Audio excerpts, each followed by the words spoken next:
이번 한파는 언제까지 계속될 것인가? 시베리아 고기압의 호흡을 읽다. 음악. 우리나라를 둘러싼 바다에 줄무늬 눈구름이 맹렬하게 발생하고 있습니다. 그런데 점차 대륙에서 눈구름이 발생하는 곳까지의 거리, 이항거리가 길어지고 있습니다. 이항거리가 길어진다는 것은 북서풍이 약해지고 있다는 뜻입니다. 한기의 피크가 지나가고 있다는 신호입니다. 겨울 동장군 시베리아 고기압은 마치 호흡을 하듯 팽창과 수축을 반복합니다. 시베리아 고기압이 수축하는 타이밍에서는 추위가 완화됩니다. 하지만 팽창하는 타이밍에서는 또다시 한파가 파도처럼 밀려옵니다. 그렇다면 이번 한파는 언제까지 계속될 것인가? 함께 자세히 살펴보도록 하겠습니다. 1월 3일 토요일 새벽 최저기온입니다. 강원도 횡성둔내가 영하 14.6도를 기록했습니다. 서울에서 가장 기온이 낮았던 곳은 서울 노원으로 영하 14.5도를 기록했습니다. 강원도 내륙을 중심으로 영하 15도 이하, 중부지방 내륙에는 영하 10도 이하로 여전히 강렬한 추위가 계속되고 있습니다. 한파의 피크는 지나갔지만 추위 자체는 여전합니다. 기상청 특보 현황을 보도록 하겠습니다. 1월 3일 토요일 6시 기준입니다. 서쪽 지역 넓은 곳에 건조주의보가, 그리고 동해안을 따라 건조경보가 발효되었습니다. 북서풍이 우세한 가운데 산맥을 넘은 건조한 바람이 동쪽 지역으로 불어내려가 건조 영역이 확대되고 있습니다. 중부지방 내륙을 중심으로 한파주의보와 한파경보입니다. 전날과 거의 변함이 없습니다. 전라남도 해안과 제주도에는 강풍주의보입니다. 강풍 영역은 다소 축소되었습니다. 그리고 거의 전 해역에 풍랑주의보가 발효되어 있습니다. 대설특보는 해제되었지만 여전히 우리나라에는 위험기상사종의 기상특보가 모자이크되어 있습니다. 1월 3일 토요일 12시입니다. 기압 배치를 보도록 하겠습니다. 중국 쪽에 시베리아 고기압에서 떨어져 나온 이동성 고기압이 있습니다. 일본 동쪽 쪽에 저기압이 있습니다. 이렇게 해서 서고동저 기압 배치가 유지되고 있습니다. 고기압이 다가와 우리나라를 둘러싸고 있던 눈구름은 사라졌습니다. 하지만 차가운 한기는 그대로입니다. 고기압이 눈구름을 지웠을 뿐 추위까지 지운 것은 아닙니다. 여기서 우리나라 겨울철 날씨의 특징을 설명하도록 하겠습니다. 우리나라 겨울철 날씨 특징은 4-5일 주기로 알려져 있습니다. 시베리아 고기압이 주기적으로 팽창과 수축을 하면서 일주일 주기에 4-5일이 반복됩니다. 하지만 최근에는 열흘 넘게 기록적인 한파가 이어지는 등 4-5일 주기의 리듬이 깨지고 있습니다. 왜 이런 일이 발생하는 걸까요? 조금 있다가 자세히 설명하도록 하겠습니다. 1월 5일 월요일입니다. 24절기 중 소환입니다. 절기상으로는 소환부터 대안까지 1년 중 가장 추운 시기에 접어들었습니다. 기압 배치를 보도록 하겠습니다. 느슨했던 등압선이 다시 수직으로 서 있습니다. 강한 북서풍이 불게 됩니다. 기온도 낮지만 강한 북서풍이 불기 때문에 체감 온도가 더욱 떨어지게 됩니다. 동해에 다시 눈구름이 피어나고 일본에 눈이 내리고 있습니다. 잠시 쉬어가는가 했더니 또다시 서고동저 기압 배치가 강화되고 있습니다. 왜 4-5일 주기가 깨지고 한파가 길어지는 걸까요? 그 답은 북극에 있습니다. 최근 북극 기온이 상승하면서 북극과 중위도 지방의 기온차가 줄어들고 있습니다. 북극과 중위도 지방의 기온차가 줄어들면 그 사이를 흐르는 편서풍이 약해져 남북으로 크게 사행하게 됩니다. 마치 자전거 속력이 줄어들면 자전거가 비틀거리는 것과 같습니다. 편서풍이 남쪽으로 크게 사행하여 정체하게 되면 찬 공기가 오랫동안 한 곳에 머물게 됩니다. 지구온난화가 한파를 가져오는 아이러니입니다. 1월 7일 수요일입니다. 동해에 저기압이 있고 일본 남쪽 쪽에도 저기압이 있습니다. 전륜 후륜의 사륜구동 저기압입니다. 이 저기압들이 또다시 서고동저 기압 배치를 만들었습니다. 잠시 날씨가 풀리는가 했지만 또다시 서고동저입니다. 이틀 정도 간격으로 서고동저 기압 배치가 반복되고 있습니다. 사륜구동이다 보니 출력이 매우 강합니다.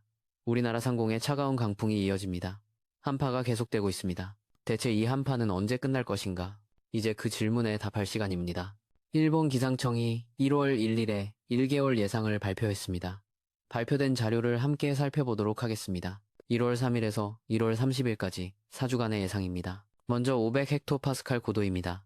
상공 5500m 부근에 기압 배치를 나타냅니다. 우리나라 부근은 고도가 낮을 것으로 예상되고 있습니다. 고도가 낮다는 것은 저기압을 의미합니다. 반면 북극 부근은 고도가 높습니다. 고기압입니다. 이런 경우를 음의 북극진동 패턴이라고 합니다. 음의 북극진동에서는 극소용돌이가 분열하게 됩니다.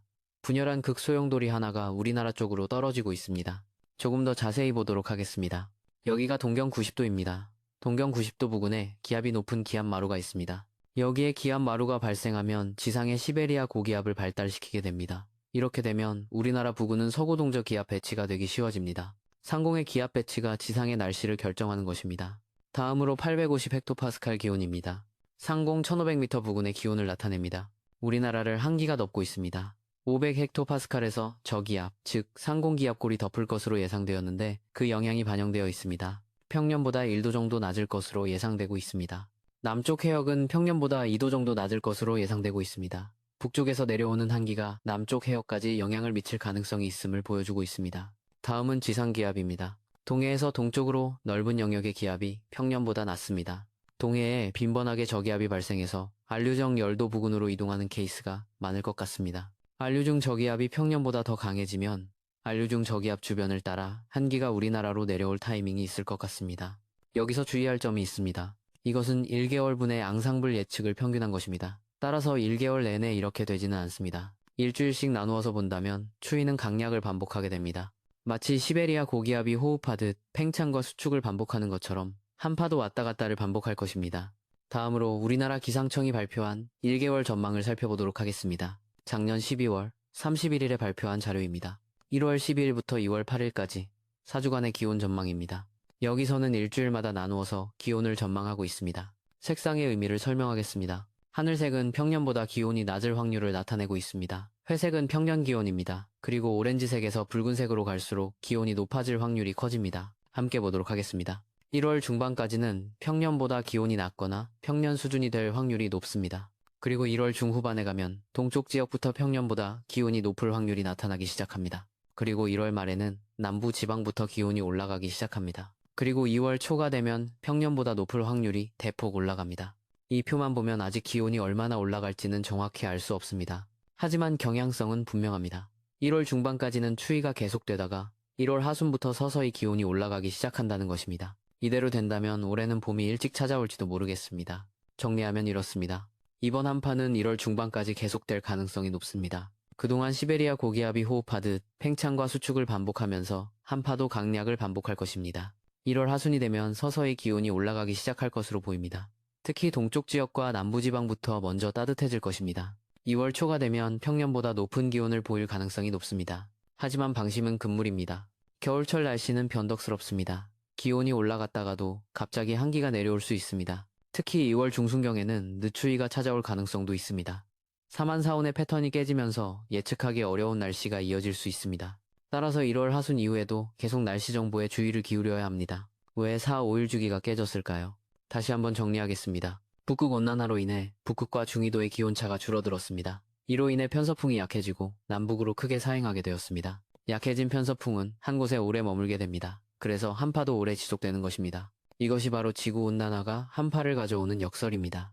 앞으로 어떻게 될까요? 기후변화가 계속되면서 이러한 패턴은 앞으로도 반복될 가능성이 높습니다. 전통적인 4, 5일 주기의 사만사온 패턴이 깨지고 대신 길고 강한 한파가 간헐적으로 찾아오는 패턴이 될 수 있습니다. 따뜻한 겨울과 추운 겨울이 번갈아 나타나는 극단적인 날씨가 이어질 수 있습니다. 이번 한파에 대비하는 방법입니다. 첫째, 1월 중반까지는 강추위가 계속될 것으로 예상되므로 방한 대책을 철저히 해야 합니다.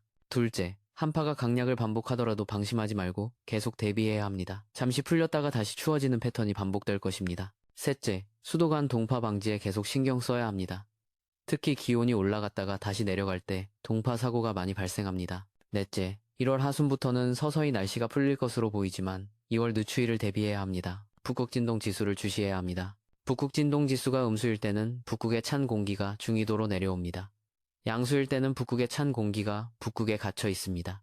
최근 북극진동 지수는 음수를 보이고 있습니다. 이것이 한파가 계속되는 이유입니다. 북극진동 지수가 양수로 전환되면 한파도 끝날 것입니다. 현재 예측으로는 1월 중순 이후 북극진동 지수가 양수로 전환될 가능성이 있습니다. 시베리아 고기압의 호흡을 읽는 것이 중요합니다. 시베리아 고기압이 팽창할 때는 한파가 강해지고 수축할 때는 한파가 약해집니다. 최근 패턴을 보면 이틀 정도 간격으로 팽창과 수축이 반복되고 있습니다. 이 패턴을 이해하면 한파를 좀 더 잘 대비할 수 있습니다. 팽창 타이밍에는 외출을 자제하고 실내에 머물며 수축 타이밍에는 필요한 외출이나 활동을 하는 것이 좋습니다. 장기 전망을 정리하겠습니다. 1월 상순, 강한 한파 계속. 4, 5일이 아닌 이틀 주기로 강약 반복. 1월 중순, 한파 계속되지만 점차 약해지는 경향. 1월 하순, 동쪽 지역과 남부 지방부터 기온 상승 시작.